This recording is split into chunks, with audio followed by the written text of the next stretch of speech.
the importance of a meal and eating as a family unit. When a family unit or individuals break bread together and they eat the same meal, so they eat the same vegetables, the same fruits, the same meat, etc., the same water from the same tap, from the same source, from the same well, and they talk and they speak over the food and they pray over the food and they're thinking about certain topics over the food. What happens is that digestive process, the same amount of minerals are going into the same people. So the whole family is at the same time consuming the same amount of minerals.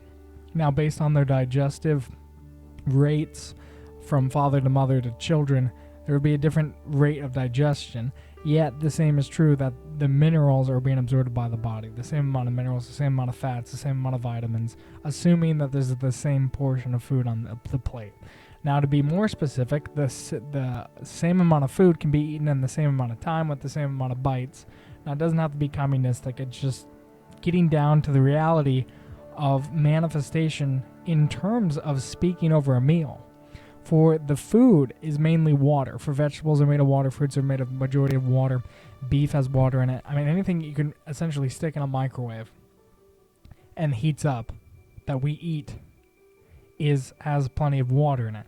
And water has a property of remembrance and can be imagined upon, incanted upon. Water has properties of etheric memory to it and can store data.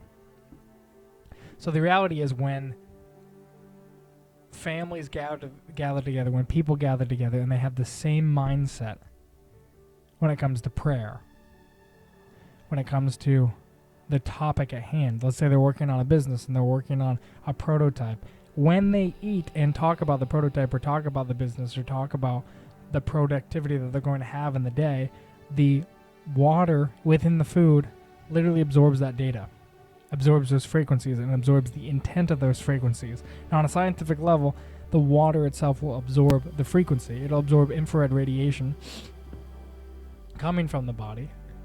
It'll absorb electromagnetic radiation coming from thoughts. It'll absorb the sound radiation from the voice. Ever so slightly, it will absorb it. The water will. The water within the food. And all through the process of digestion. So every time someone speaks, the bones vibrate. The vocal cords vibrate, the bones vibrate, and there's piezoelectric activity going on that turns into an electric wave, and that transfers its way onto the body, onto the food stored within the body. So in terms of manifestation with the family, what's important to note is that if the intent is the same, and the visual intent is the same, and the words are the same, and the meaning behind the words spoken over the food is the same, then there will be a greater combined effect of manifestation. One could say that this reality is a faith-based digestive mechanism where one must continually have faith during digestion in order to manifest something. Electromagnetically speaking, the food is digested and then eventually emitted as infrared light by the body via the skin, via heat. Eventually it turns into type of electromagnetic radiation. Food does, and same with water. So to manifest that electromagnetic activity, naturally one just consumes food, and the acid of the stomach breaks it down, turns it into blood. That blood flows and radiates heat, and that heat comes off as infrared energy out of the body. That's the electromagnetic manifestation process of the body itself, for we are all light beings and we are all electromagnetic beings at a fundamental level. So faith-based is the faith-based portion of that is the expectation, the imprint, the word spoken over it, the visual intent spoken behind it. Oh, pardon me. That is the faith behind it, the expectation of it, the desire behind, the desire that is imprinted on the food, the desire that is imprinted on the water continually. For one must have continual faith. It is written in the Bible, by your words you are justified, by your words you are condemned. Each word that you speak has a measure of faith associated with it. Whatever you say, with the amount of faith that you have, the amount of expectation you have behind that word that you spoke, that is how much it will be manifested out in digestive time. Not in real time, in digestive time. It's not like you say something and it instantly manifests. That's true. That's true when it comes to thoughts, and that's true even when it comes to speech. When it comes to digestion, though, that is the overall process of how the light being of the body, because food eventually turns into light, how the light being of the body eventually manifests the outer light, the world around the body, via the process of digestion. So one can deductively analyze the world itself and pinpoint why the world is the way the world is. We have mirrors, we have iPhones and TVs in front of us all the time, and that allows us to diversify. It's essentially like if someone's eating everyone's eating a different thing. Nobody's sitting down at the table anymore with their family. But the ideal world is where people sit down with the family and they manifest coherently together. In today's day and age, everybody eats on their own, everybody has a different diet, everybody's not eating at the same time, and then additionally, what we're consuming through our eyes, what we're eating with our eyes on TV and stuff, it's all different. Everyone has watching different shows, everyone's watching different YouTube channels, everyone's watching different content, and hearing different content too, music. So the incantations of what people are actually singing, and singing is a powerful way to manifest via the Schumann and the moon and the electromagnetic energy of the body. People are singing different incantations, and this is happening all over the place, especially in America. So America is a nation divided against itself, yet is individualized to the point where individual freedom is allowed. So we have a system where it's overseen by governance and councils that allows it so that we can consume different meals at different times, and we can speak different things at different times because we have the freedom of speech and we have the freedom to eat what we want when we want. I don't want to say communistic, a closer version of manifestation, or a more powerful mechanism of manifestation, is eating the same thing at the same time, consuming the same vision on the TV, on whatever it is, at the same time. So then people have the same expectation. And when people have the same expectation, then they can, according to their faith, in other words, the level of that which they expect it to happen in reality, that is how fast it will manifest. And collectively, if people can envision the same thing at the same time, while drinking water, while eating food, and speak the same words and visualize at the same time, speak the descriptive words of manifestation and visualize it at the same time, when they do that collectively, the ether itself and the water itself remembers that more so, because now the electromagnetic wave of intent from the third imagining eye and the vocal cords and the electromagnetic thought pattern, it's being amplified by every individual in the room that has the same vision. Imagine if a good exercise is to imagine if someone had a brainwave amplifier on, and they put this helmet on, and it would be powered by a terawatt of power, let's say. So you got a terawatt of power amplifying, like a guitar amplifier, the electromagnetic signal that comes from the brain. Now, if you were to send a terawatt of power of an electromagnetic wave that is amplifying the brain wave, and you were to shoot it at a material, let's say steel, and steel interacts with electromagnetic waves, what would happen to that steel? Well, that steel would be affected. One, because it's a terawatt of power. So in some way, the wave would penetrate the steel, because steel is ferromagnetic and it allows electromagnetic activity to occur within the medium.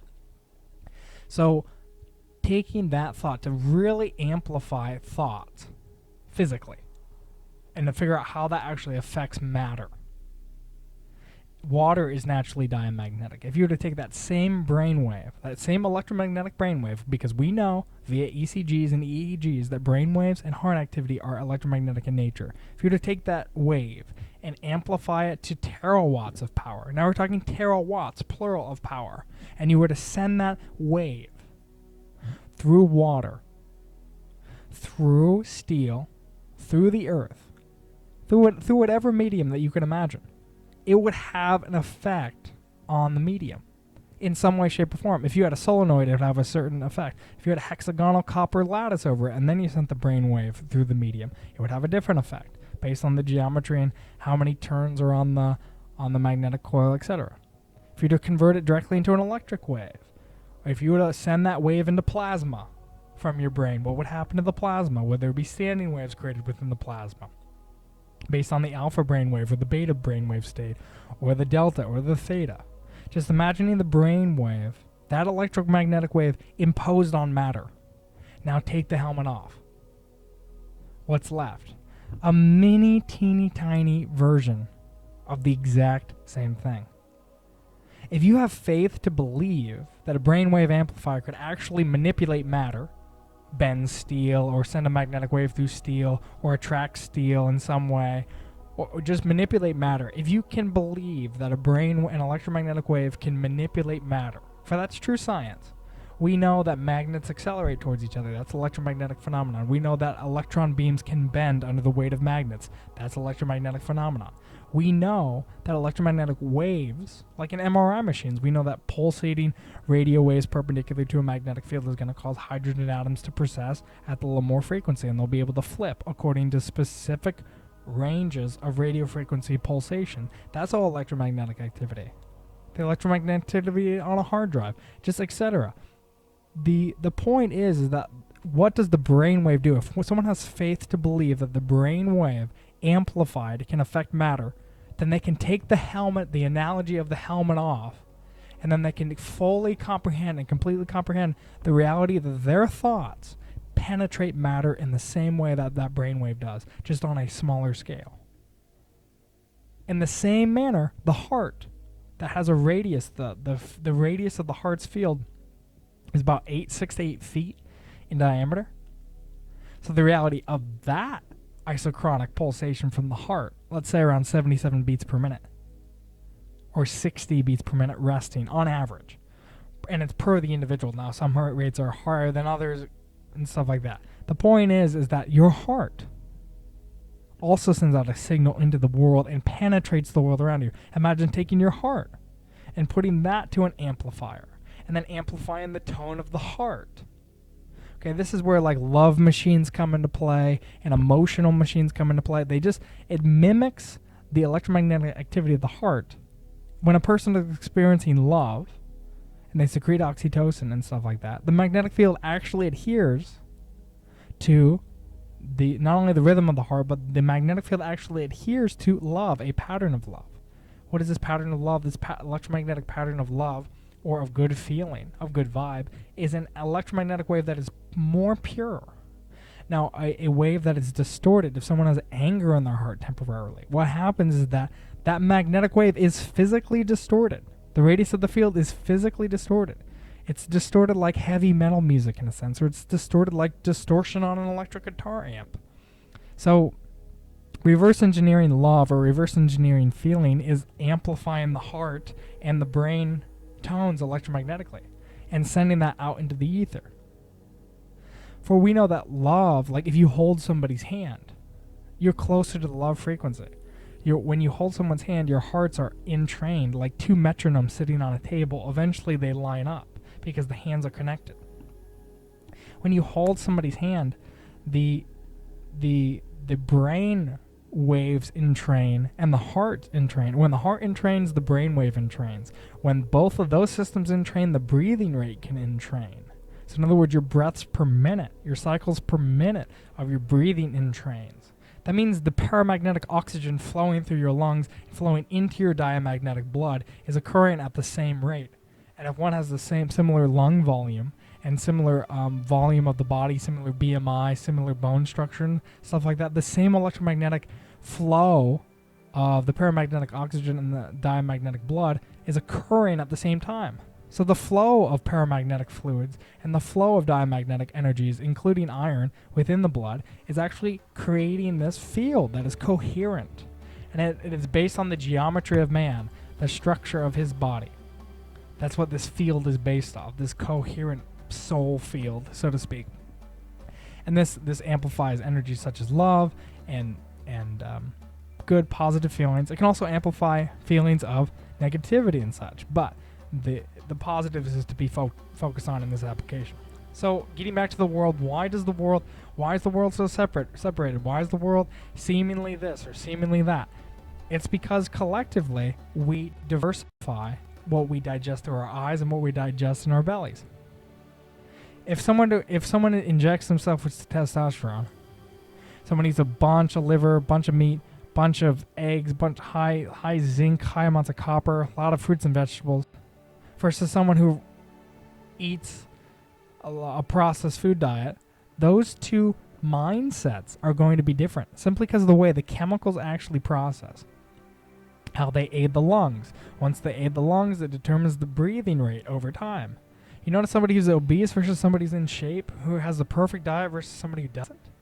The point is that they eventually have different breathing patterns. Because they have different breathing patterns, they have different thinking patterns. All because of food. This is very important, and this goes back to the idea of Genesis, is that Adam and Eve, in theory, ate the same thing at the same time. Right? That was their sin, is that they ate the same thing at the same time. Not that that in itself was the sin. Just the idea that the binding of Adam and Eve, the binding of man and woman, was bone and bone and flesh of flesh. Additionally, it was in the garden, they would eat at the same time. They would dine together. And they would eat the same thing at the same time. So that they processed the same chemicals at the same time to when the acid in their stomach dissolved the food at the same time, roughly, based on rate of metabolism, it would actually express itself as infrared radiation, express itself as heat within the body, and flow into the blood. And then the blood would flow into the heart, and the heart would implode those sets of minerals at the same time. Coherence. Heart coherence. Brain coherence.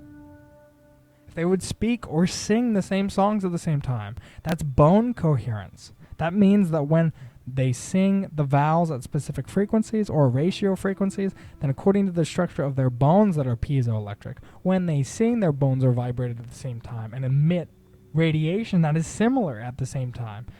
That they emit electric AC waves at the same time emitting from their bones. What I'm describing is the closer reality of heaven, the closer reality of the hive mind in the best of ways. I don't mean like the Google hive mind. What I intend to say is like the perfect hive mind of mankind.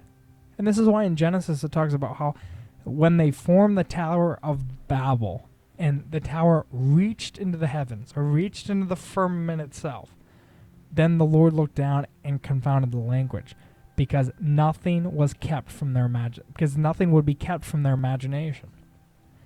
I believe not only did they have the same language, they had the same song, they had the same spirit, they had the same diet, and they were like a military unit. They would eat at the same time. It's chow time. They would eat the same thing at the same time. Okay, so they're digesting the same thing at the same time. They speak the same thing at the same time. Left, left, left. They hear the same thing at the same time. It's an ordered, structured unit. This just amplifies manifestation. So in terms of like phraseology and like on a personal level, like when you're interacting with people, it's important to like copy phrasings and intend the same phrasing. So if someone says, that's perfect, and they mean the Hebrew version of it, like complete, or maybe someone means the Greek version of like perfection, like a physical perfection or something like that. If there's a difference in the word, the meaning, the presupposition behind the word, then there'll be different outcomes of manifestation within the individuals. Yet, if there's this exact same presupposition behind the word and the phrase, when both speak it, they're technically both subconsciously visualizing the same intent according to their faith. Therefore, the manifestation acts that much quicker. So phraseology is very important, and the word choice is extremely important in terms of manifestation quickly. Now, beyond word choice is song, not just words. Now we're getting into language, so now we're getting into vowels and consonants.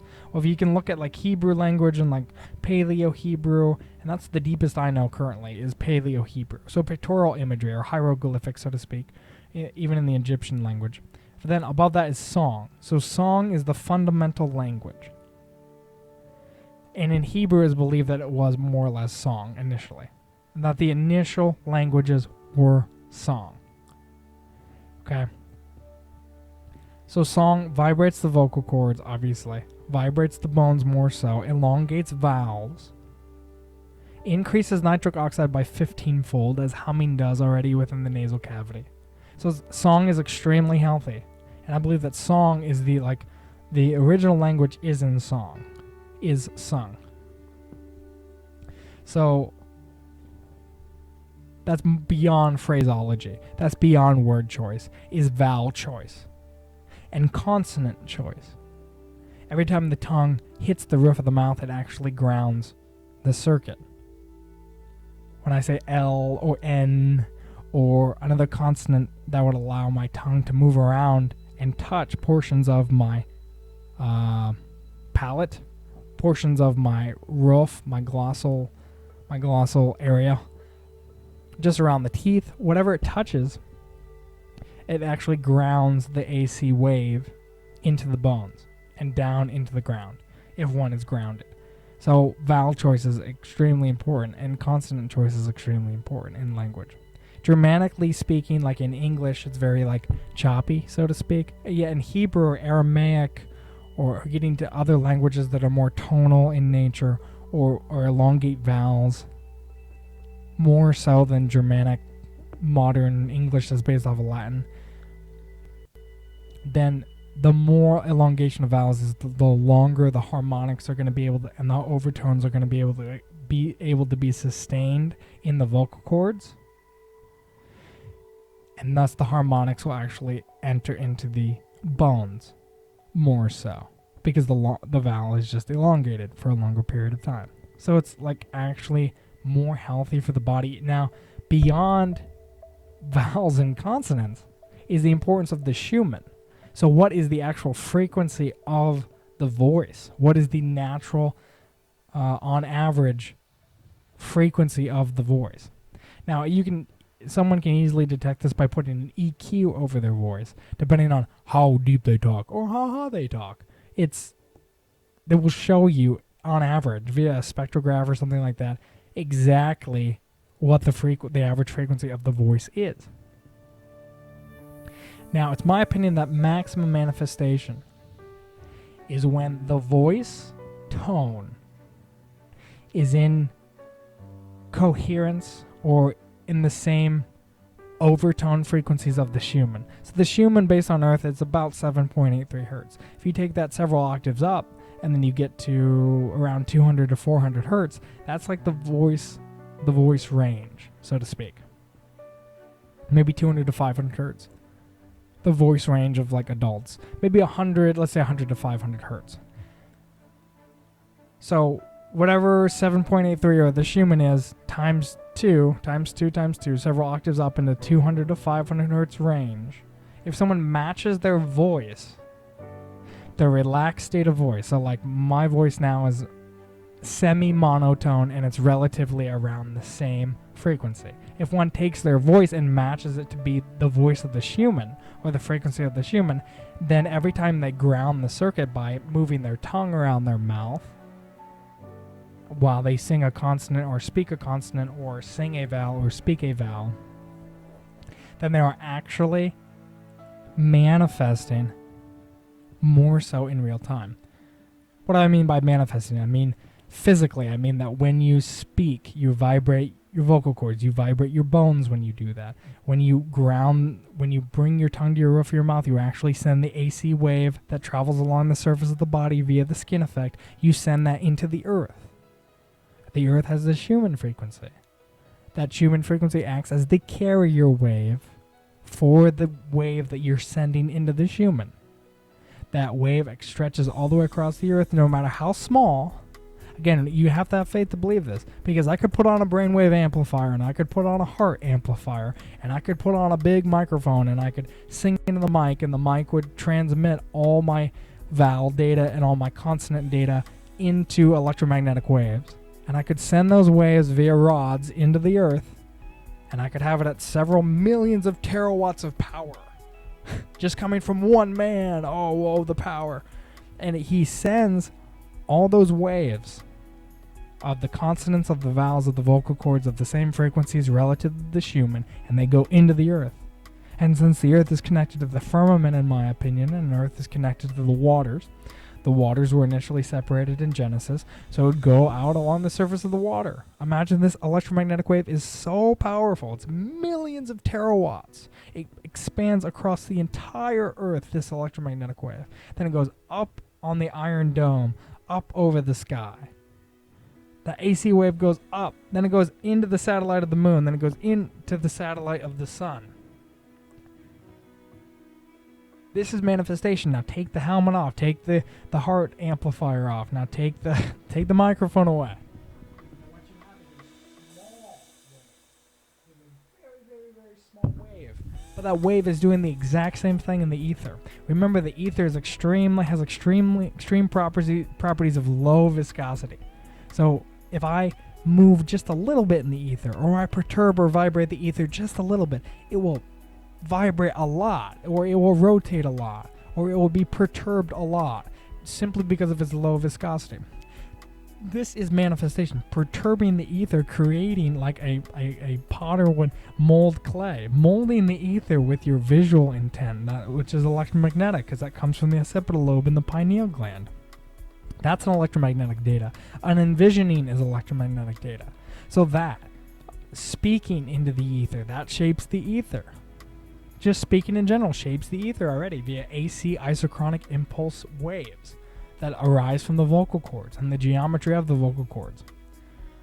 So going from eating the same thing at the same time with the people that you want to manifest it with, in accordance with the moon. That's a good point too.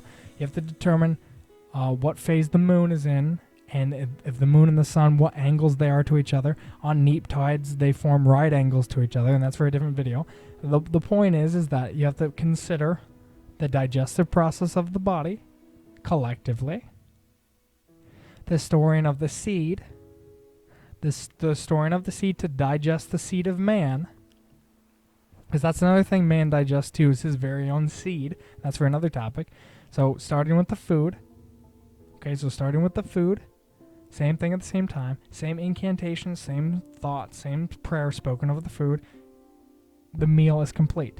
Now moving on to the language, getting deeper. The language, the vocal attributes, the vowels, the consonants, how long one is elongating their vowels. A side note on vowels, you have 3 vowels, ah, e, and om. Om, ah, and e. E has a specific set of harmonics. Ah has the most amount of harmonics, and om has another set of harmonics. Ah, that has the most amount of harmonics. And it's healing, in my opinion, that vowel especially. So that's something to consider. So you have your vowels and your consonants within your language. Another side note, I will say this because it needs to be said, during the time of day. At 3 p.m., the radiation, 3 a.m. and 3 p.m., important times to memorize. At 3 a.m., melatonin peaks in the body based on natural circadian rhythms. At 3 p.m., that's the most amount of radiation that the sun can emit, or the most amount, the radiation is around its highest level at 3 p.m. So I think of the vowel E, I think of that at 3, because E is going to give me my highest set of harmonics based on coupled with the highest amount of radiation on the earth, 3 p.m. And one can reverse engineer this as well. The vowel sets in relation to the timing of the radiation of the sun and the moon. This is very important. One can get extremely technical with this to quicken manifestation, to hasten the reality of visual intent and vocal intent that are all electromagnetic waves in nature. So we go from food, intent of food, finish the meal, then we dissect the language, we dissect the vowels, how long those are held out, then we move on another step forward to being in coherence, frequency coherence, with the Schumann wave of the earth, which is around 7.83 hertz. Speaking with consistent monotone or relative tone in relation to the Schumann. So again, the range from like 200 to 500 hertz is around the vocal range. That those specific frequencies of the Schumann, those harmonics or overtones of the Schumann that fall within that range from 200 to 500 hertz, that is to be spoken by a man, by a woman. They speak those frequencies all the time, or they sing those specific frequencies in song tuned to the Schumann. When they ground it, a classical grounding example is Amen. When I say the on Amen, on the word Amen, it's actually felt in the bones, and it grounds all the way down to the bones in the feet. And one can feel that if they're standing on tile or hardened material on their bare foot, and they have large amounts of amplitude, fortissimo, singing Amen at specific frequencies of the Schumann. They can feel physically in their bones the grounding of the AC wave, because remember, AC waves travel along the surface of the skin. Every time you hear AC wave, associate AC waves with traveling along the surface of a medium or the surface of an object. This is important. This aids in the manifestation process. This aids in the complete comprehension of what manifestation is. It comes down to AC waves. AC waves plays a major role in transmitting data and comprehending manifestation. So when you sing Amen, that N consonant, you can feel the wave ground down into the ground through the feet. If one is standing barefoot on the earth, then it grounds down into the earth. Now again, my theory currently is that the Schumann acts as a carrier wave for the electromagnetic data. And since the earth is tied to the ocean is tied to the firmament, and the firmament is tied to the stars, sun and moon, that electromagnetic data from the carrier of the Schumann is transmitted around the universe. And universe literally means one turn. You could look at the Polaris, the North Pole, and do a time lapse of it, and that will explain visually that we are in the one turn. We are in a universe. We are in an enclosed, I want to say dome, but it could be a different shape. I'm not going to say the shape. I'm not even going to say that the earth is flat. I'm just going to say simply that it's an enclosed structure like a cavity or a room. Some type of room or cavity. Anyways, we are thinking man, we are speaking man, we are heart-beating man, and that's all electromagnetic activity. And that's, the Schumann takes it as the carrier wave, and it's transmitted by every single person, transmitted out into the Akashic records, back into the world. So manifestation works, and this works according to the sun, moon, and stars.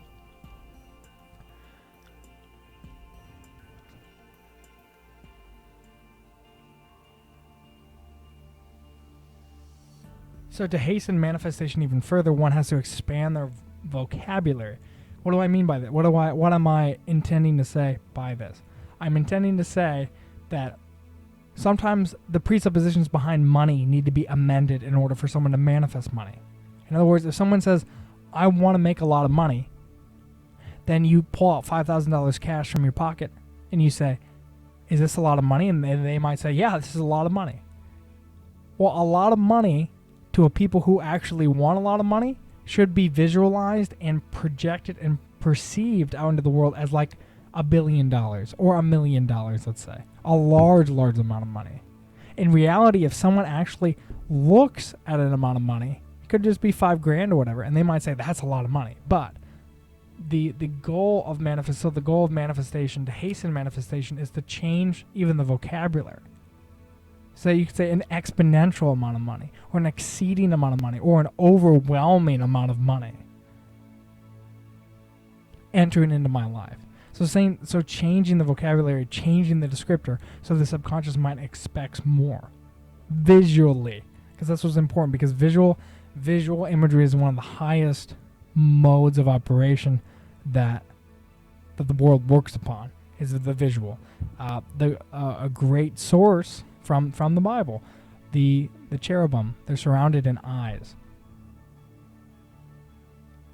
Right? They see all things, essentially. They see many things, way more than what man does with his 3 eyes, his imagining eye and his 2 eyes. And they're singing all the time, holy, holy, holy. So it's incredible to think of that image and to say, wow, that is the glory surrounding the Lord. And if you just take a piece of that and you reverse engineer it clearly, at the highest level of reality, the highest level of the God mind, there is constant song, constant vibration, and constant sight, constant visual intent, the highest things. Now we can think about what draws power on the earth, or what is popular on the earth, or what is powerful upon the earth. Music videos or movies containing music, containing words, containing speech, combining the visual with the sound, combining visual and sound. Those are just two methods of manifestation that are just so quick to the mind. Easy. Manifestation is made extremely easy when one can just watch a video. In order to explain something to someone, in order to manifest your idea to somebody else, visualizing it, physically showing them visually. Some people say, oh, I'm not visual learners. Everyone's a visual learner. Everyone's a visual learner. Because naturally we're just seeing things. So speeding up manifestation in terms of gathering up an image, or not to worship. The point is to gather up an image, like to take an image of something and then modify that image and then project more images onto that image to modify it again. In terms of like creation and stuff like that, like if you want like to run a business or something, start with an image and then move on to that. Work off of that image in your brain, because then your brain can actually imagine that image and project it onto reality. That's like manifestation in a nutshell. Being able to take the imagining of your mind, the seed of your imagined thought, and to actually express it into reality. Well, the start of it is to like write it down, draw it out, put it in AutoCAD, put it in a video, take a picture of it, and then visualize it. Then once you visualize it, it becomes so much easier to put it in 3 dimensions via 3D printing, via fabrication, via like talking to people about it so they can actually physically manifest it with their 2 hands. So that's the idea. So that's the idea of manifestation. It's taking the seed of knowledge, taking the seed of the imagining of the heart, and then spreading that out into the subconscious mind so that the subconscious mind can chew on it, eat the same thing, visualize the same thing, eat food, talk about it, manifest it according to the sun, moon, and stars, and then work on it diligently with their hands to actually manifest and bring it into being, bring it into creation, bring it into reality.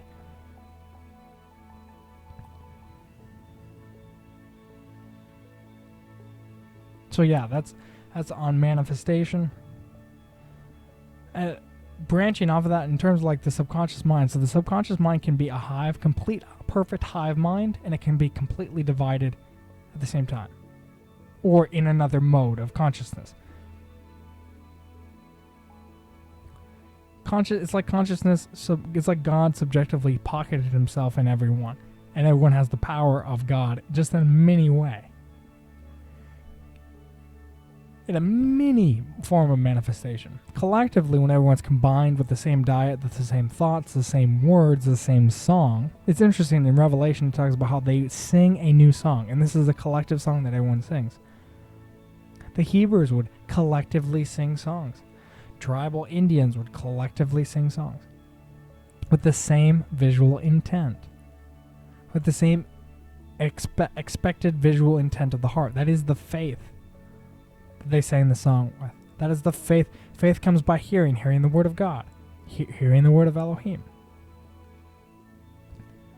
On a God spiritual level, hearing the words is expressing it electromagnetically in your brain, because whenever you hear something, you actually think it at the same time. And when you think it, it's actually sent as an electromagnetic wave. It's like an echo of what has been spoken, just electromagnetically. So if you hear something being spoken externally, you hear like the word of God, then that goes into the heart of man, and that comes out of the brain electromagnetically.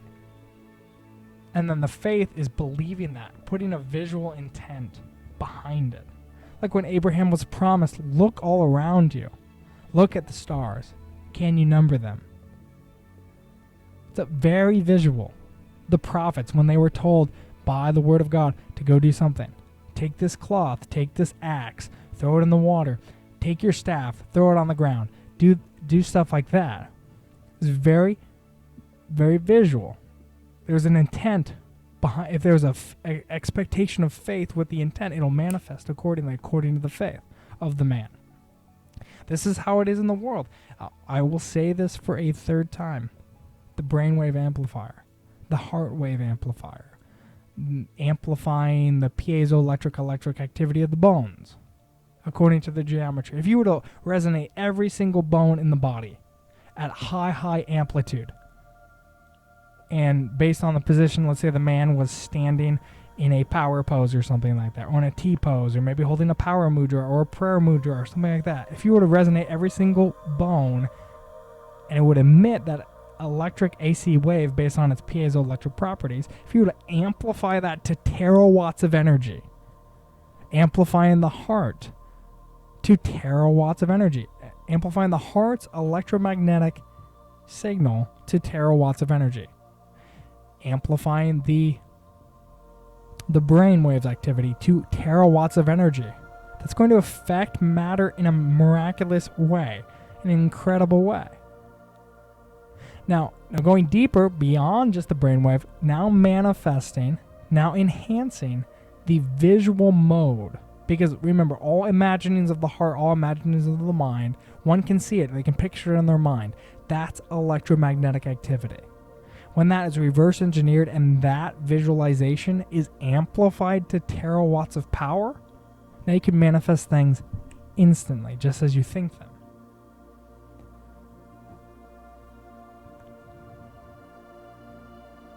Yet the brain naturally, that the body can naturally do this. Like if one retains their seed, okay, they retain their seed. They have optimal levels of zinc and copper for a start. Optimal levels of zinc and copper in their hair.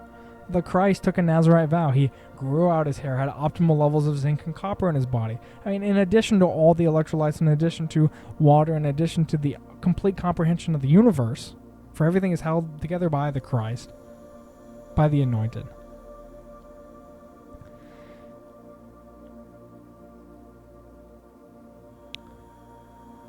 To pinpoint manifestation is to amplify electromagnetic activity. To get that clear in the mind. That if you take it to the extreme, then you take the helmet off, then you have faith for the little. Because the baby electromagnetic visualizations of the brain is like the baby mustard seed that grows into one of the biggest trees as long as it is continually fed. What do I mean by that? In order to manifest something, you have to continually feed it. Okay, you can have many seeds of imaginations, but you have to continually feed each and every imagination that you have if you want it to grow. You have to feed it with sunlight. What's that? Sunlight. What's the equivalent of sunlight? Well, you have to feed it with the visual manifestation of it. Visual intent of how to improve the design, of how to upgrade the design. Visual intent of seeing it actually do what it's supposed to be doing. This is how Tesla manifested, is he could just clearly see instantaneously exactly what he wanted. He could see the working of the AC motor before he actually built it. He could see it that clearly in his third eye. With his imagining mind, his occipital lobe, the imagining of his heart with his pineal gland. Whatever is the actual physical electromagnetic manifesting mechanism within the body that visualizes data, Tesla had access to that. Nikola Tesla had a lot of access to that and was able to instantaneously manifest what he wanted. And it made manifestation extremely easy because he was a master of the visual. A clue into mastering the visual is the theta brain. The theta brain is involved in hypnotism. And hypnotism is involved in past life regression and whatnot. But yet hypnotism activates the theta mode of the brain. And what's unique about the theta mode of the brain is it's very visual. So there's very many visions when it comes to the theta brainwave. And babies, upon growing, they oscillate in between delta and theta, and then eventually they advance into alpha and beta. And yet we go into theta when we nap for 15 minutes. Just right about 15 minutes, maybe 10, 15 minutes. controlling the breathing rate. One could even get there in 7 minutes or 5 minutes if they can actually train their brain and their breathing patterns to actually get there. And there's military men who can use box breathing and fall asleep in like 3 minutes. So they can like cross into theta quickly. The power of theta is that it's highly, highly visual. In other words, people would come up with great ideas just in theta, the pre-dream state, where they could they're sort of grasping the reality that is, and then they're going off in La La Land where they're imagining, and then they bring the imagination into reality. That's how like ideas come about, especially in the theta brain. It's extremely easy to manifest during the theta brain. Manifest visualizations in theta. And yes, there's a specific diet that does that. There's specific frequencies that allow theta to happen quicker, based on the topography of the earth, where you are, what the altitude is, what time of day it is, how, your circadian rhythm. Like, it's easier to get into theta in certain times of the day. It's easier to get into theta with certain variables in life.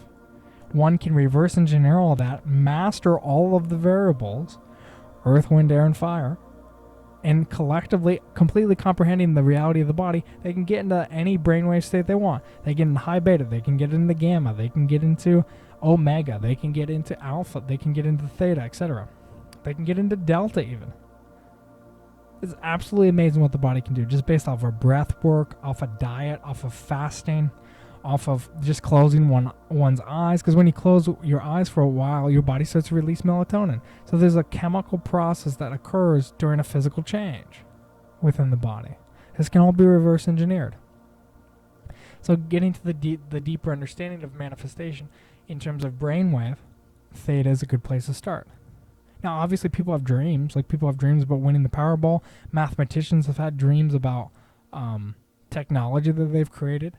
There's been a dream like the video game Destiny 2. Well, the video game Destiny itself was actually came out of a dream. Songs come out of dreams. I've had songs that have been written that have came straight from dreams. And dreams are electromagnetic data too. That's electromagnetic visual data, your auditory, it's all electromagnetic data occurring within the brain. And the brain acts like a receiver, so it's not all within the brain. It might be extra brain. Right, because we are one with the electromagnetic world, so to speak. We are one with this human. We are from the earth. We are red clay, atom. So we came from the dust, and dust we shall return. Red clay, red earth, blood clay. That's what we are. So we are actually from the earth, designed to be on the human of the earth, from the clay of the earth. Made up of water. Okay? The firmament separates the waters from the waters. You have the ocean and the water above the firmament, and then you have the firmament that's made of minerals, and those same minerals, the star minerals, are in the elements of the body. The body is essentially the perfect geometry and manifestation of the earth, water, wind, and fire, and stars. Just a complete combination of the glory of creation, in a sense, put together in the tree of man that walks around and thinks and talks and breathes and stuff like that. Man is prescribed to rule over the earth and all that's in it. Electromagnetically speaking, yeah, the heart wave entrains via its AC isochronic impulse around any object within its field. The piezoelectric skull and the magnetite surrounding the skull amplify and attune the natural electromagnetic waves produced from the brain and penetrate out into the world, penetrate the ether, penetrate any object within the radius of the electromagnetic thinking brain. The bones do the same thing, as they emit radiation via vibration via the piezoelectric effect. The breathing pattern, the paramagnetic oxygen entering into the diamagnetic blood, and the flow of fluid as it double bifurcates along each vessel of the body via the specific geometry of the body, forms that field, and that field electromagnetically radiates out into the world, out into the ether, out into the earth. Yes, of course man rules over the earth. He is from the earth, and he vibrates according with the earth.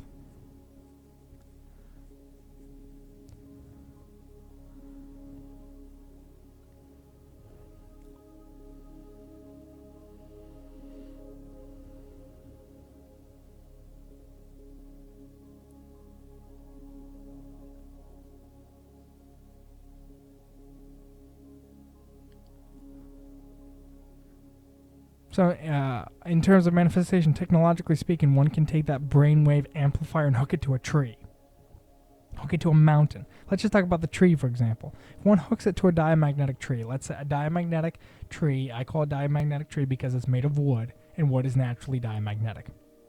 So, assuming the diamagnetic tree, the tree isn't made of copper, it's made of wood. Now, let's amplify that process just like we did with the helmet. Now let's replace the diamagnetic wooden tree with a diamagnetic pure solid copper tree. And let's imagine this copper tree to be absolutely huge, one of the hugest trees. And I'm talking about if you were a giant, you would consider it to be huge. Let's say this tree scales the face of a mountain and it's made of solid copper. Now you put your brainwave amplifier helmet on and you hook up solenoids in every configuration on all X, Y, and Z planes. You have toroids, you have solenoids branching out on each copper double bifurcation, each branch. You have electric waves running through it. You ionize the tree, you charge it up to 1,000,000 volts, electrostatic potential. You run the radio waves through it, you run light waves through it. You take your brain wave and you take that wave, let's say it's an alpha wave around 8 hertz. Then you take that wave and you transpose it every octave going all the way up to the light wave. Then you turn that up to the light region, so several terahertz, all the way from 8 hertz to several terahertz, every single octave in overtone. You take that electromagnetic wave, you turn that up several million terahertz, then you put it on the tree. What's that tree going to do? It's going to radiate based on the angle of each branch. As it double bifurcates, it's going to radiate that energy out just in the same way the brain radiates the same pulse DC energy out via synaptic interchange, because every synapse is just a gap, it's just a spark gap, it's just like operates on pulse DC, just like a spark gap. And when that spark runs, that electromagnetic wave runs across the double bifurcated tree, this huge copper tree that's scaling the face of a mountain, that even giants look at it and they say, wow, this is a huge tree. It's made of solid copper, or let's say it's made of solid iron with little solenoids in each three-dimensional Cartesian plane, X, Y, and Z plane. And millions of terawatts of data is sent from the brain wave amplifier, from the heart wave amplifier, from the visual cortex amplifier. Okay, that goes up and reaches the firmament. That data reaches the ionosphere, it reaches the Van Allen belt and is reflected, and then it reaches the iron sky, it reaches the firmament that's made of quartz, iron, water, any type of mineral that's stored within the bone, any type of element that we can observe on the periodic table. It's all sort of meshed in there in some type of lattice within the firmament. That tree sends out that electromagnetic data into that firmament. That firmament, which I believe personally is connected to the moon, sun, and stars. And there's layers to the firmament and stuff like that, so it can actually rotate and move and is fluidic in nature. Piezoelectric in nature, ferromagnetic, diamagnetic, paramagnetic, all the above in nature. The moon and the sun receive that signal from the tree, from this copper or iron tree. The earth clearly receives it because the tree has roots, and the roots go down into the earth. And again, we're sending millions of terawatts. We're not sending 1 terawatt. We're sending millions of terawatts now. I'm trying to get the idea through to somebody's head. This is the power of how manifestation occurs. Now take away the tree and replace the tree with the tree of the brain. The natural double bifurcation of the synapses and the neurons and the axons. Take that tree. Take the tree of the diamagnetic flow of the blood and of the blood vessels. Take that double bifurcation of those two trees. Okay? Now take that and apply it to the copper tree, to the iron tree. Okay, this is the process of manifestation in terms of electromagnetic activity. Now you say, well, how exactly does it work? Okay, well, you're sending electromagnetic data from the tree up into the firmament, and that goes into the moon, and that goes into the sun somehow, or it flows along the surface of it because it's an AC wave, and it penetrates it, obviously because it's millions of terawatts, so clearly it's going to go beyond the surface. Well, what is that exactly is that doing? Well, and storing itself in the ether. It's storing itself within the material, just like energy or magnetic energy would be stored within a hard drive. If you send something a strong enough electromagnetic signal and you pulse it like lightning, you polarize a material. So that's how magnets are made, is you just essentially take a lightning strike on a certain axis, whether it be a longitudinal or radial axis, and you like pulse DC lightning into neodymium iron boron. And then a magnet becomes permanently polarized. The same is true on a mini scale on a hard drive, on an old school hard drive. They take pulsed DC, or they take a strong electromagnetic field and they pulse it, and that polarizes a section of the hard drive, and that allows it to be read binary on or off, north or south pole. In quantum computing, it can be come down to electron spin states. So again, it involves electromagnetic activity, more or less isochronic pulsations of electromagnetic activity that occur that allow for data to be stored on electrons via their spin axes. How fast it's spinning, what frequency it's spinning at, what angle is it spinning at, what angle is it precessing at, in what Cartesian plane is it precessing at, in what Cartesian plane is it precessing to. There's so many different, there's infinite number of combinations of how one can actually store data within a medium. Data can be stored in liquid, in DNA particles, as DNA is piezoelectric in nature and has incredible storage properties. It has been said that a gram of DNA can store several terabytes of data, like 700 terabytes. Nearly a petabyte of data on a gram of DNA. Incredible. So to say, in terms of manifestation, how man is meant to rule over the world. Man can speak to water. Man can speak to his food. Going back to the prayer analogy, when people eat the same thing at the same time, the family unit, the power of the family, the power of visual intent collectively, the power of word intent, of speaking the same phrase with the same intent, with the same joy, that power that man has over the ether, over the food that he rules over,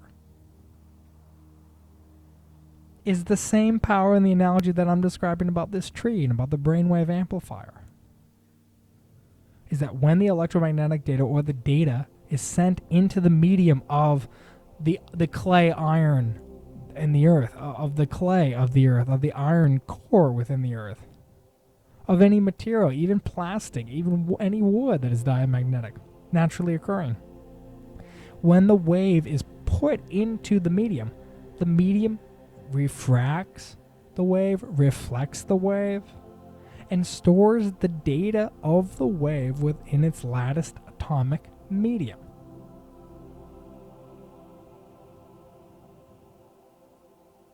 It stores it because it has a property of refraction. Now, obviously, it has a property of reflection, but as the wave penetrates the medium, it will refract indefinitely within the medium, no matter how small. It will refract. It will continue to bounce around in the cymatic boundary of the actual atomic lattice. That in itself is a method of storage. Now, it's another thing to actually retain that data and to retrieve that data to try to pull a reverse entropy on any atom that was actually inscribed with electromagnetic or AC waves. To pull reverse entropy on that is an interesting concept, yet it can be done. All things are possible with faith. I'm expressing the clear reality of how electromagnetic data is stored, not only in the ether, but in every single medium that is made of compressed light, of compressed hydrogen, that is made of what we call matter. Just a cymatic mode of light, a 3D cymatic magnetic and electric interchange, a spherical cymatic lattice that is spherically concentrically shelled to form atomic lattice in specific and unique and awesome geometries: dodecahedron, isohedron, polyhedron, polytoroids, etc. Sacred geometry, you talk about it all day. It's awesome. Now imagine if everyone's at the table eating together and they all have brainwave amplifiers on. They all have heart wave amplifiers on. Okay? Let's say the ground that their feet are grounded to is that of quartz. a mix between quartz and iron. Well, now you have piezoelectric and ferromagnetic activity. So those electromagnetic waves are heavily enhanced. And let's say they're in a house. And let's say that house is the size of a pyramid. And let's say that pyramid points its apex towards the firmament. Why do you think the Egyptians... First of all, the Egyptians, they believed in a god that was relative to the firmament. They actually believed in a firm sky god. You can go look it up. The firm sky god. The firmament god. They actually worshipped a god that was relative to the firmament. The Egyptians built the pyramids in direct correspondence with Orion's belt. There's no doubt about that. It's a scientific fact that the pyramids are aligned with Orion's belt. That they were channeling the energy of the heavens. Not just in some distant NASA concept of oh, there's some star out there in the Orion's belt that's millions of light years away. No, they were channeling the energy from the firmament, trying to bridge a gate to heaven. And in my opinion, that's how the reality of the Tower of Babel, when it says it reached into heaven, that the tower reached into heaven, it literally means that like the electromagnetic energy from the apex of the pyramid, in my opinion, reached into heaven. It literally reached into the firmament. It touched the firmament and was forming a bridge from the firmament down into the world. In other words, to take heavenly things past the waters beyond the firmament, and bring them down to the earth via portal technology.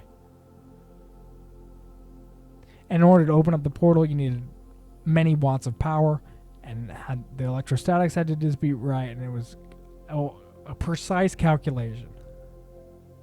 The Egyptians precisely built the pyramids at precise angles and in precise and direct relation to Orion's belt.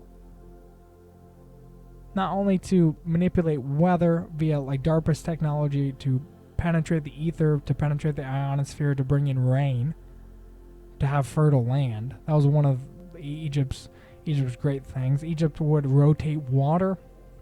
They would have drums in a circle around the pyramid that would be beat at the same time to produce a field, an electromagnetic field emanating from the apex of the pyramid. Based on the size of the pyramid, that's how big the radius of the field would be, and that would encompass their vegetation.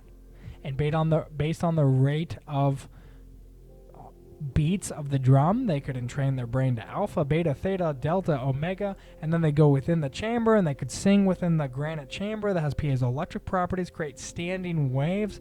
And it's clear from science that standing waves within the pyramids, when pyramids are in resonance, they actually channel radio energy.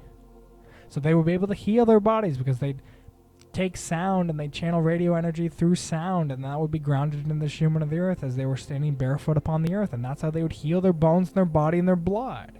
They would bathe in water, and the water would have minerals, and that micro droplet of water on the surface of the skin all the way around the skin, as one would get up from a bath and not dry off, they would still have the water all around them. Then they would sing a note, connect themselves physically to the pyramid, and when they'd sing in the note, because the pyramid would channel the radio energy, it would harmonically instantly lock the radio wave with the sound wave, and that sound wave and radio wave would harmonically lock to the magnetic Schumann of the earth. And that would allow this electric wave to travel around the body, and especially if they have water with salt and minerals in it, then that water would radiate that energy. Because again, think about it. The Earth has a magnetic field of around 50 microtesla. And in order for the Lamore frequency relative to that Tesla range, at 50 microtesla on the Earth's surface, is around 2,000 hertz or 2 kilohertz. In other words, one could sing a harmonic that would be 250 hertz. That's just several octaves below 2,000 hertz, right? 2,000 to 1,000 to 1,000 to 500, 500 to 250, just like 3 octaves or 4 octaves below 2,000 hertz. They'd sing out that note, E-ah-om. And when they grounded it with the N vowel, or the Om, and they vibrated their bones while touching the pyramid, or touching the Ankh, or touching a staff, or touching another quartz granite medium that was absorbing radio wave energy, they would immediately lock that signal, and the Lamore frequency would process their hydrogen atoms within their body similar to an MRI. And if they were bathed in water and they just got up and they were coated in water, then every single water droplet, the hydrogen in every water droplet around their body would precess according to the Moore frequency.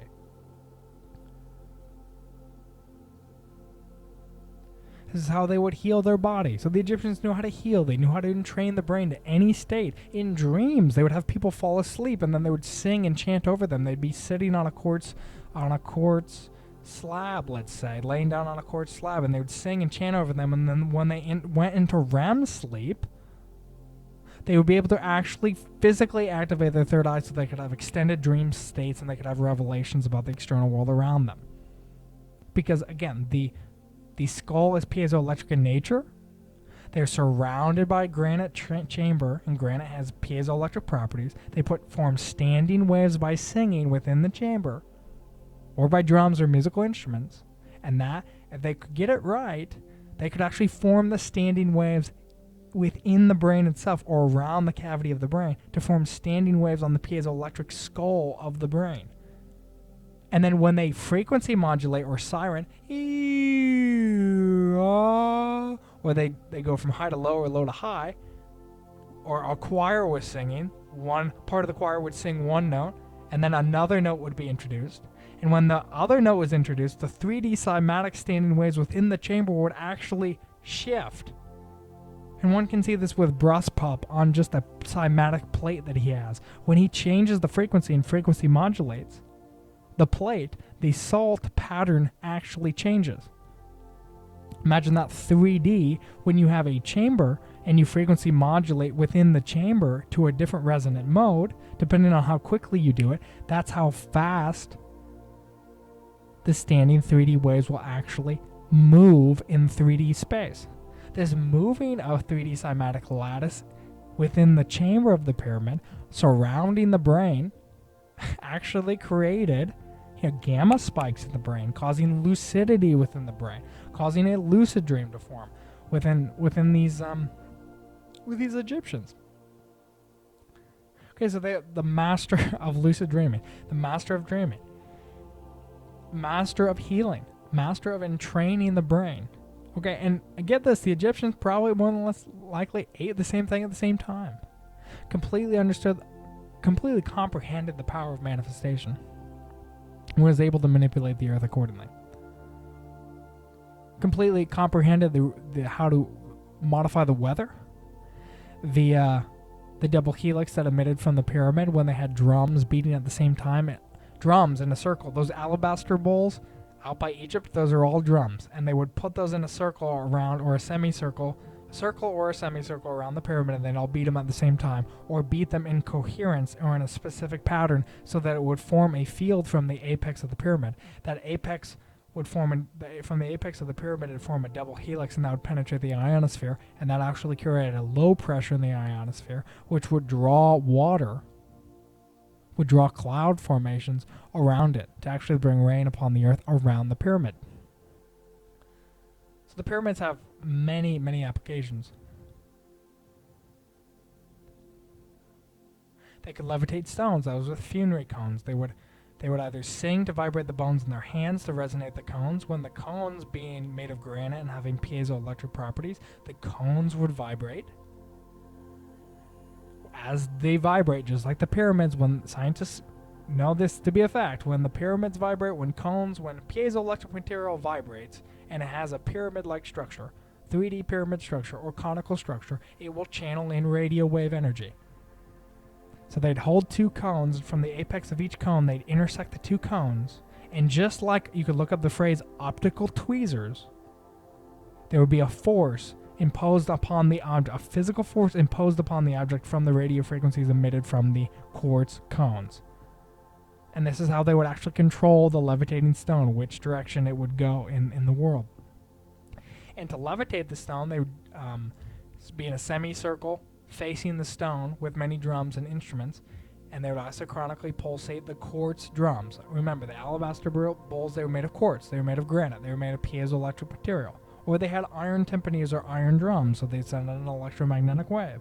And those waves would enter the stone from specific angles. And if you look on a fluid simulator like Ripple Ripple Wave Simulator online.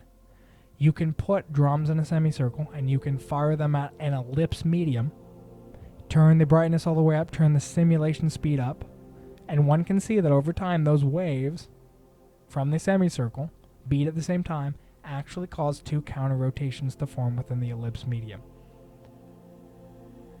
These counter rotations actually involves itself with the gyroscopic precession equation. Essentially what this is doing, the gyroscopic precession equation is acceleration equals angular velocity times a perpendicular angular velocity times the radius. And what happens is when those angular velocities, omega, when they approach zero, then acceleration approaches zero. So if a equals 0, 0 times the radius, well, 0 times the radius is 0, so acceleration equals 0. So the standard 10 meters per second of gravity turns into 0 meters per second.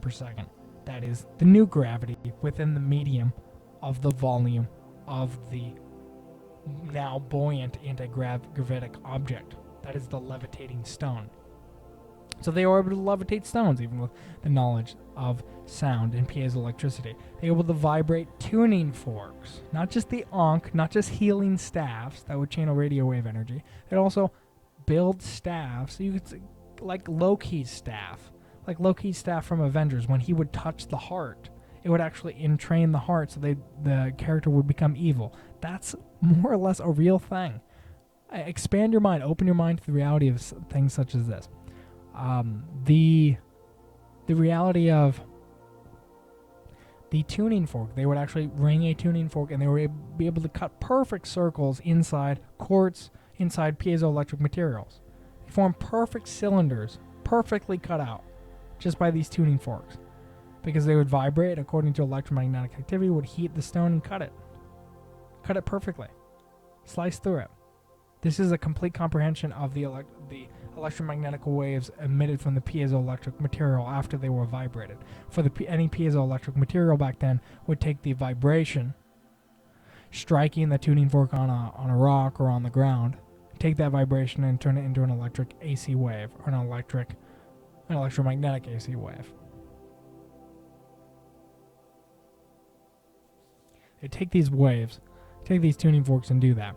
Now we know in modern days that you can take solenoid, a big solenoid, it's called inductive heating, and you can take high frequency AC magnetic fields to form eddy currents that are alternating within the medium of iron or steel or some ferrous material.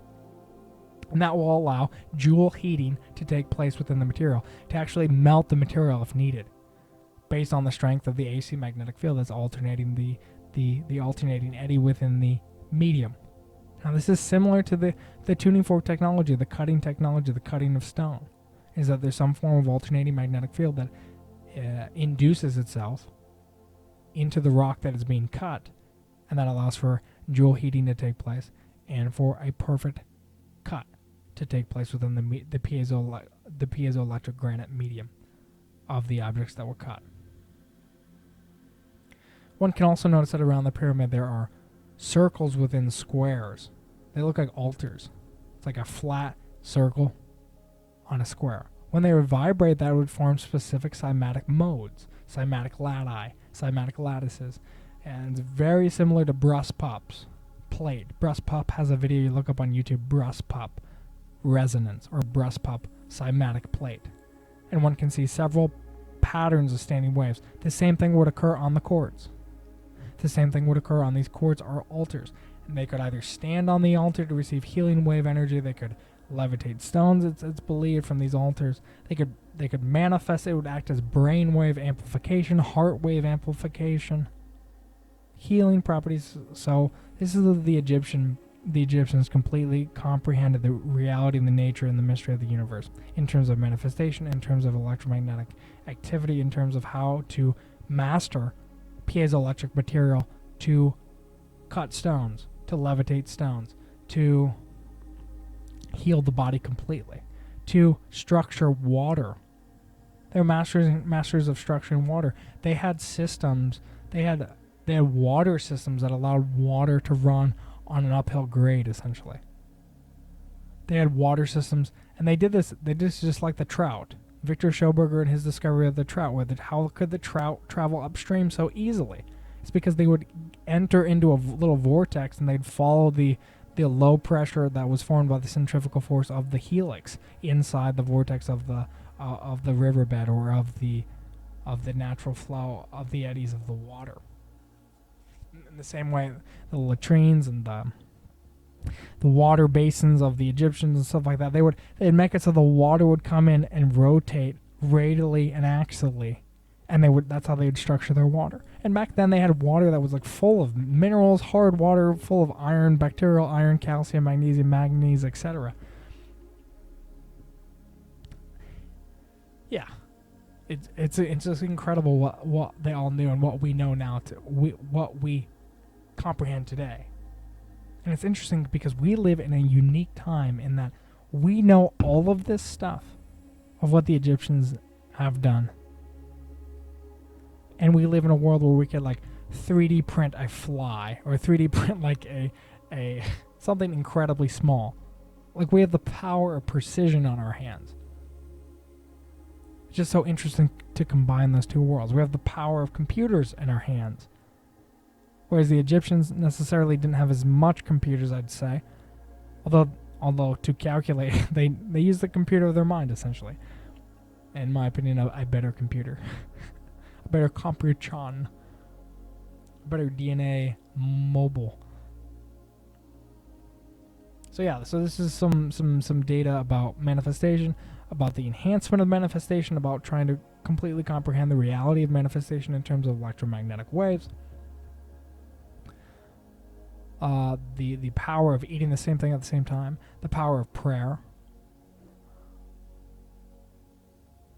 You'll notice people in like covers, people who are popular, people use like, just imagine how do people get popular? Well, okay, it comes down to illumination. They see the hologram, so you'll notice like in many albums. Just go look at albums. Go look at commercials. Essentially, go look at albums. You'll see a lot of albums with a lot of people, and either one eye will be closed, or a portion of light will just be on one eye or the other. It shows that they're illuminated. They completely comprehend the reality of the hologram. In order to see the hologram, you got to close one eye. Okay, it's one-dimensional. You want to get even further, deeper into the hologram, you got to close one eye, then look into a mirror. You want to get deeper into a hologram, then you got to figure out which frequency of light. So your left eye is blue and your right eye is red, or at least from my perspective. Just like 3D goggles. So you take blue and red light, and then you look into a mirror with one eye. Then you go beyond that, then you can film it, and you can change the FPS of the film, the cycles per second of the video. Then you can actually see the lag of the hologram. Then if you move the camera in and out of the mirror with red and blue light, then you're actually getting this Doppler effect, and you can actually clearly see the hologram. Once these people that are famous, in my opinion, they see the hologram clearly. They completely comprehend that by their words they are justified, and by their words they are condemned. They start to speak life into their words, and they believe it with visual intent. They do it at specific times of the day. They do it at 3 p.m. They do it at 3 a.m. They do it on full moons. They do it on new moons. They do it according to the times and the seasons of the moon. They do it possibly around neap tides. There's only so many times they can actually do it. And the point is, they completely comprehend the reality of the human. They completely comprehend that they are beings that are from the earth and are meant to be attuned to the earth. NASA even knows that. NASA knows that when you send a man up into quote-unquote space, he has to have this human in order to survive. Because without this human at 7.83 cycles per second, or extremely low frequency magnetic fields, they'll die. Disease will progress in them.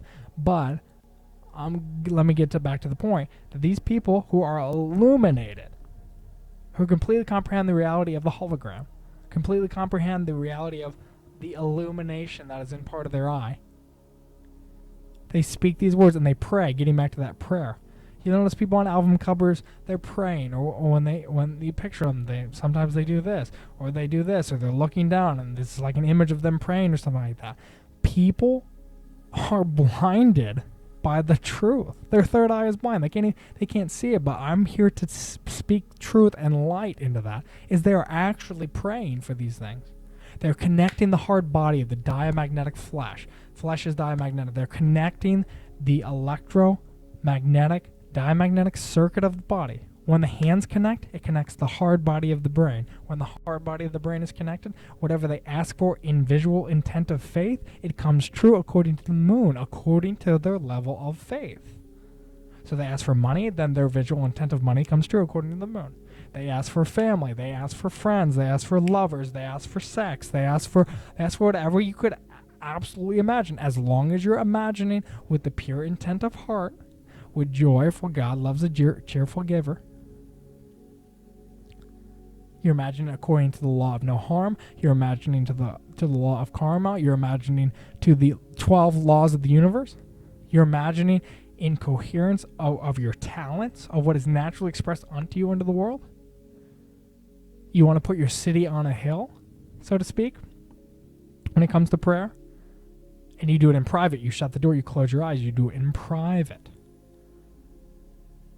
So your Father who sees you in secret will reward you in secret. You close your eyes. That's shutting the door. You close your eyes. And obviously you shut the door away from people. Connect the hard body. Close your eyes. Imagine and speak at the same time. And then according to the full moon, because when you imagine, it's electromagnetic data, and since you're grounded to the earth, it goes into the Schumann. The Schumann acts as a carrier wave, sends it up to the firmament, out into the moon. And when the moon cycles and the sun cycles, when the moon is completely black, it's completely absorbent. It absorbs the most amount of energy on the new moon. Then when the moon is full, it's manifesting. It's now radiating all the energy that was absorbed during that time of digestion. So imagine a person eats a meal on the new moon when the moon is dark, and they go to pray in the dark. They close their eyes in the dark. They speak. Their words are actually light. When they speak and sing, the overtones of their harmonics of their vocal waves are actually light. When they visualize something, it's actually expressed as light. When they have a brain wave, it's an electromagnetic wave that is expressed as light. Okay, we are light beings. If you take an infrared viewer and you look at our skin, it's infrared. It is light. Light is emitted from our body. We are light beings. So when that light, via the carrier wave of the Schumann and the carrier wave of the sun and the carrier wave of the moon beams, when that's all radiated to the moon on the new moon, that new moon, in my opinion, absorbs it. Not saying that the new moon is God or anything like that, but the black sky, or you could say more in general, the black sky, just like the black mirror of the scrying mirror, the black mirror of the TV or the iPhone or the laptop or the piece of obsidian or whatever it is, that absorbs data because it's black. It's like wearing a black t-shirt versus a white t-shirt. A black t-shirt's going to absorb way more infrared energy than a white t-shirt will. Okay, so getting back to the new moon, when a man eats a meal in faith, has visual intent, goes to pray during the digestive process, all those minerals that he just ate, let's say he ate a salad, and let's say he had spinach and chicken and eggs. Okay, so you get your zinc from your eggs, your vitamin B6 from your eggs, you have your healthy fats from your eggs. Let's say he had some fish oil too. Let's say he had, so there'd be, in the spinach, there'd be potassium and iron, and in the chicken, there'd obviously be iron and proteins and whatnot. All that's being metabolized, acidified by the stomach acid, which consists of positive hydrogen ions. Then that's converted into blood, into tissue. Then that's radiated as heat, infrared energy, out into the world. If a man continually has faith, because all men should continually have faith, they speak their world into existence, they think their world into existence, they visualize their world into existence. The carrier wave is the infrared energy emitted via the digestion. Manifestation happens in digestive time. Never forget that. Manifestation happens in digestive time. Manifestation happens in digestive time. The highest level of manifestation is retaining your seed for men. And for women, in my opinion, there's some type of similar process of retaining the seed or retaining some type of something along those lines. When you retain your seed, you digest your seed. Instead of an outcome, you have an income. Instead of an ejaculation, it's an injaculation, something like that. The reality is you're digesting your seed. You're digesting that zinc and copper. You're saving your vitamin B6. Everything, every element, every mineral that consists of the semen of men that is now being amplified within the body, all those minerals and chemicals. Not to mention the actual structure of the semen, the geometric structure of it, as even the geometric structure radiates specific frequencies. Anyways, digesting Manifestation happens in digestive time, and manifestation occurs quickly, and more so when the seed is raised for 30 days, for a whole moon. Beyond 3 days, beyond a cycle of 7 days. A full cycle of the moon retaining your seed. Perfection. Manifestation is that much quicker. Anyways, a man eats spinach, he eats chicken, he eats eggs, he has some fish oil. Okay, he does this on the new moon. He goes to pray, he closes his eyes, he asks for things. This happens in digestive time based on his faith. What did he visualize? Let's say he asked for money, and he visualized $50 because he could easily visualize $50. He saw it in his wallet earlier that day, and he asked for $50. Let's say something small. He asked for $50, okay? According to the new moon, he connected his hard body. Well, let's say he asked for a friend, and he visualized a friend to come into his life. He visualized a person to come into his life. He connected his hard body and visualized it. In faith, his faith is the continual faith. It's not just, I pray and then I leave it alone. It's I pray and then I'm continually thinking about it. I pray and then I'm continually visualizing it. As I'm eating, as I'm thinking, as I'm speaking. Okay, that's collective. That's a manifestation in digestive time. And in order to have manifestation in digestive time, you need faith according to digestive time. Just like the Marines say, always faithful. You're always faithful according to digestive time. And since you're always digesting, even when you're fasting, for the body, that's the process of the body. It's continually digesting. So just as you're always faithful with your incantations, you're always faithful with your visualizations, you're always faithful with your words. That's manifestation in digestive time, and it occurs in digestive time. So man does this on the new moon. In my opinion, when the moon goes full, that prayer is going to be completed based on digestive time. Now, since he ate chicken, it might be 2 to 3 days before he actually fully digests that. If he ate vegetables, it'd probably be like a day. Essentially, from the point of eating to the point of it being expelled as heat, as infrared energy on the skin, to actually being expelled by the body. The digestive process. So by the time he prayed, let's say maybe it might not even be manifested by the full moon. Well, then one would assume that it would be manifested by the next moon, by the next new moon when it is fully dark, that prayer would be manifested. Now, if one prays that a prayer would be answered several moons from now, well, that's according to his faith. So yeah, subconsciously he can visualize a cycle of a moon, so therefore, according to his subconscious mind, based on his visual intent of faith, okay, that would be done according to him, according to his faith.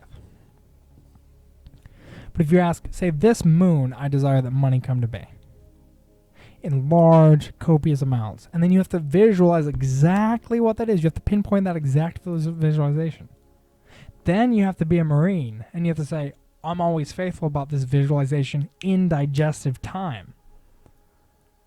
Okay, that's the reality of manifestation. And when you amplify that into a brainwave amplifier, it becomes that much quicker, that much easier. Who has access to a brainwave amplifier? You can take normal trees.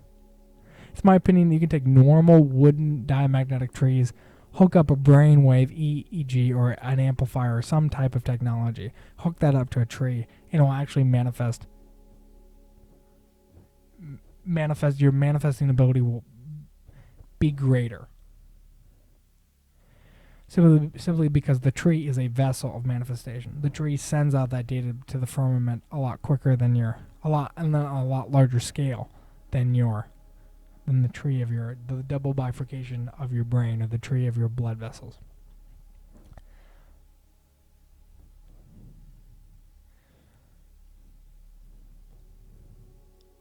So now we talk about distortion of manifestation potentially. Let's say that same man on the new moon.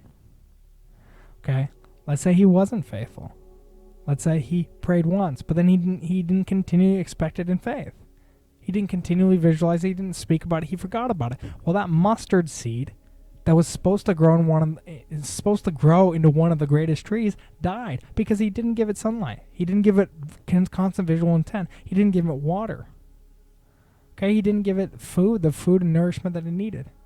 The always faithful in digestive time. He didn't give it that. So it died. But the greater reality is focusing on the harmonious manifestation of his mind, where he's completely in harmony with that. He's manifesting in digestive time always. Furthermore, let's say he didn't shut the door and pray. Let's say he didn't connect his hard body.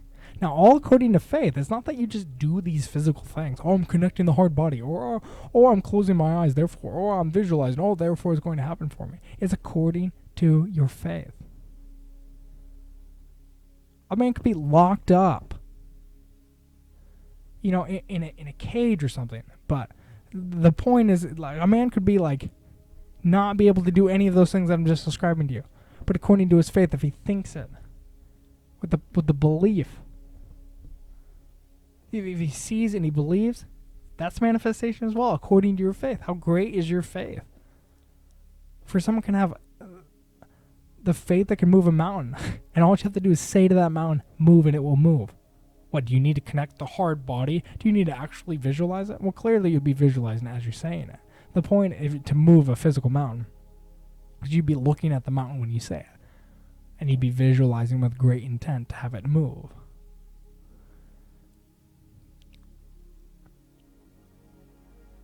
But the man, getting back to the man who has maybe he has a distorted view. Maybe he has anger in his heart when he's praying.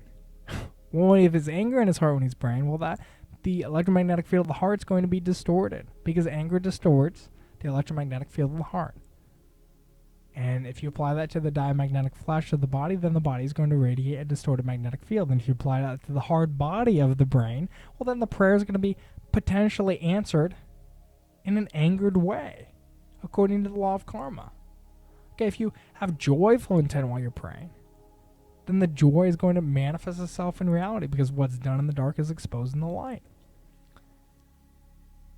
It comes down to emotion too.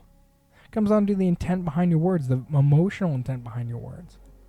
If you pray with hatred against someone, oh buddy, the law of karma. Consider the law of karma. And consider the electromagnetic potential of saddened energy waves, of angry energy waves. You'd be like, oh, that's not a thing. Even if you think a thought that is angry, your vocal cords are resonating with that thought. Every thought that you think, your vocal cords are technically resonating. The only difference is there's no air coming out of you, passing through your vocal cords. Your vocal cords, in schizophrenics, the idea is that when they think a thought, the thought actually arises within their brain, because their vocal cords are actually saying the exact same thing that they're thinking. They just think it's from a third party. So there's been studies done that the vocal cords actually are oscillating during thought. So if you think an angry thought, your vocal cords are oscillating angrily. And if you were to pass air through your vocal cords from that angry thought, then it would manifest itself as growling. It manifests itself as angry tone. And that sound wave would transmit into your bones into an electric angry tone, into an AC electric angry wave. It is not healthy. I say it's not healthy because it's in the same way like listening to Metallica, listening to like heavy music, but that's like, it's distorting natural harmonic cymatic lattices. Right? Perfect fifth, the perfect fourth, a major third. Those are to be desired. You can say everything in moderation, yeah. I mean, look at people who worship death metal, who worship these things. It's like, look at their lives. Are their lives like completely coherent and harmonious?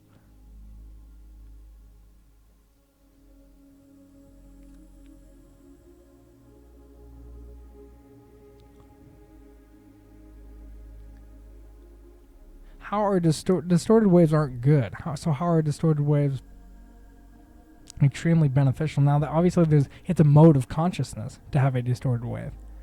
It's like a mode of consciousness to listen to AC/DC versus a mode of consciousness to listen to Beethoven, or to something extremely major and uplifting. It's a mode of consciousness. So yeah, it does exist within the subconscious mind. Is it to be absolutely desired if one desires harmonious, complete, perfect manifestation of the perfect divine mind expressed in reality? Yeah, avoid heavy metal music and like death metal music and distorted like tones, so that you can ascribe to and listen to and sing helpful tones, major tones like mented tones, pure tones, because pure tones form pure cymatic lattices, lati. Distorted tones don't form pure geometric figures. They form impure geometric figures. And in terms of manifestation, the more pure the tone, the more pure the cymatic geometric lattice is. Thus, the radiation thrown off by the geometry is more pure and harmonious.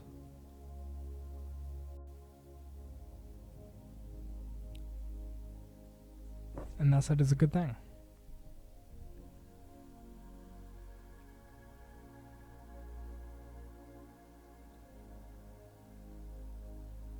This is an experiment one can do. One can eat an orange. Orange increases vitamin C.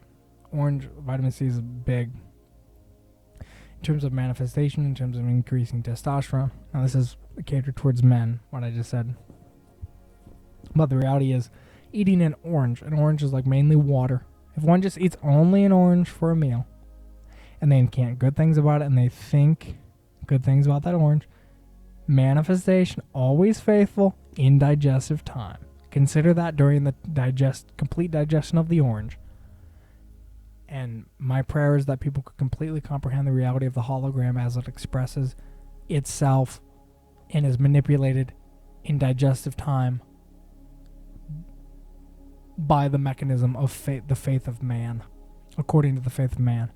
So in order to manifest something, it comes down to digestive time. It comes down to faith. And faith is the continual faith. It's the continual visual expectation that something's going to happen. It's continually projecting an image onto the world that you wish to see. It's continually with your hands being diligent and physically working to make it happen, to bring it into reality. That is manifestation. And manifestation always happens in this plane of existence in digestive time. And I say in digestive time because as opposed to the brainwave amplifier, it happens in instant time, as instantly I think it becomes. That's true on a very, very, very small scale. When you're digesting, you're slowly radiating light. You're continually radiating that light that you digested. Right? Water. Right? Vegetables are mainly water. You digest water. You digest vegetables. You digest fruit. You digest meat. All of it has water in it. It's converted into water. It's converted into blood. It's converted into heat. Infrared radiation.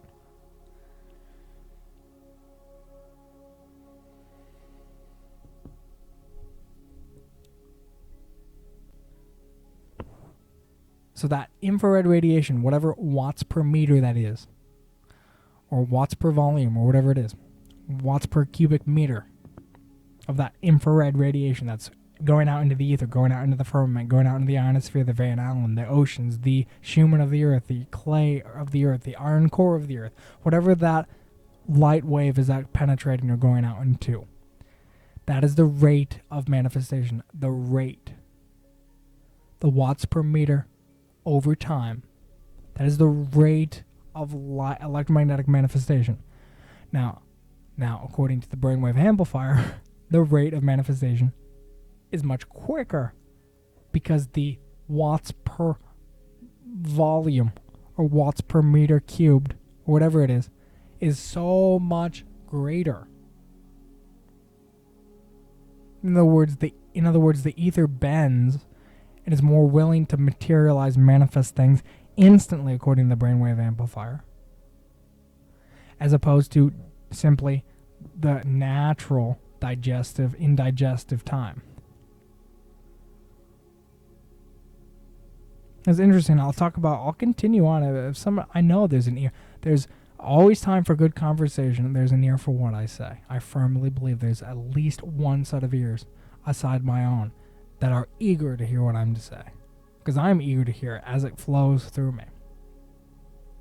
Telepathy. So to reverse engineer telepathy, people would wear bones on their heads. They'd wear piezoelectric material on their heads. They'd wear ferromagnetic material on their heads. They'd wear magnetic material on their heads. because around the brain consists of large quantities of many parts per million of magnetite within the brain itself, and then around the brain, like in the subcutaneous layer, like around where the cerebral spinal fluid flows, there's a magnetite shell beneath the piezoelectric shell. So there's a magnetic shell surrounding the brain. Then there's a piezoelectric shell, and that piezoelectric shell and piezoelectric medium is the skull of the brain. So to reverse engineer telepathy is to simply amplify the piezoelectric wave, the electric wave, and the magnetic wave of the electromagnetic thinking brain. So to wear bones on your head. It sounds weird, but people did it. They wore bones on their head. They wore copper on their head. They wore iron on their head, and it would amplify their thought waves. And if you tune it to a point or tune it to a specific geometry, then they could radiate their thoughts out into the ether. And it would penetrate this, it would amplify the electromagnetic wave of the thinking brain, and that amplified electromagnetic wave would be directed to other people's heads. When that electromagnetic wave passed through their flesh of their forehead, then into their piezoelectric skull, into that medium, then it would penetrate through the magnetite layer, then into the brain. They'd be able to hear the thought. Okay, telepathy. Brainwave amplification. Or you could just take a brainwave amplifier, send it through piezoelectric medium and magnetite medium, and then point that to an apex and point that into a directional gun or directional headband that would, when you point your head towards another head, then you could send the electromagnetic data to somebody else's head and they could hear it, and vice versa.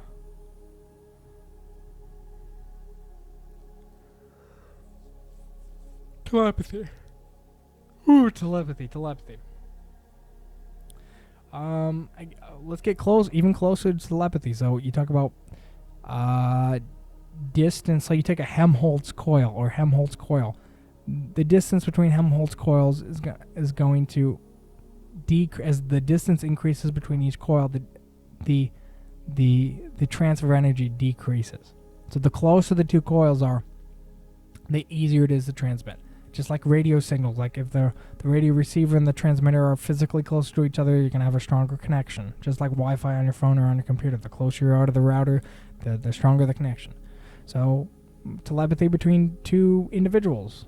An example, the moon is full, say, and the sun is in a specific position, maybe directly counter the moon, 180 degrees off the moon, or is on the opposite side of the earth. A couple eats dinner in digestive time. They're at the peak of their digestion from their meal that they ate at the same time with the same amount of bites and the same amount of minerals ingested into their bodies at the same amount of time with the same amount of water, breathing at the same rate for several minutes, holding hands, connecting their feet. They're completely naked. They are looking at each other in the eye. They've been doing this for quite some time. They put their heads physically together while holding hands, touching their feet, touching their entire bodies, intertwined with one another, and then they slowly and surely think a thought that is closer to telepathy. They'd be on other sides of the planet, different topography, different altitude, different diet, watching different things on the TV, fully clothed in different materials. One's wearing linen, the other was wearing nylon or something. Completely different. I'm trying to paint the picture of telepathy naturally.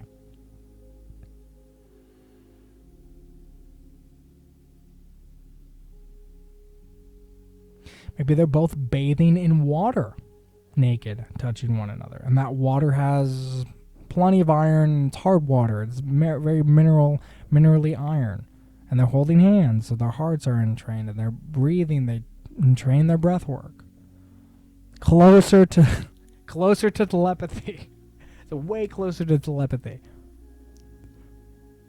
Like, I don't believe in telepathy. I believe in telepathy. I fully believe in telepathy. Telepathy is just the simple enhancement of the electromagnetic wave of the brain to be picked up by another electromagnetic receiving brain.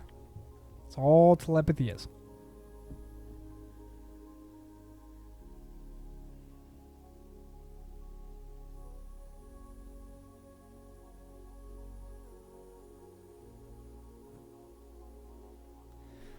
food for thought. Hopefully, I know I enjoyed my time, so I hope somebody enjoyed this.